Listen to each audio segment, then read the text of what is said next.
አላህ ይጠብቀንና ከዝሙተኛ በላይ መጥፎ ሰው ማን እንደሆነ ታውቃላችሁ? ይህ ቪዲዮ በጣም ለምትወዱት ለምትሳሱለት ሰው ሼር አድርጋችሁ ከዚህ ነገር እንዲጠበቅ አድርጉት።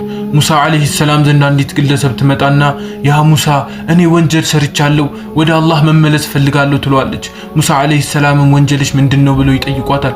ወንጀሌማ ዝሙት ሰርቼ በዝሙት ያረገዝኩት ልጅ ገድዬዋለሁ ትለዋለች። ሙሳ አለይሂ ሰላም ያስወጣታል። በሁለተኛው ቀን ትመጣለች።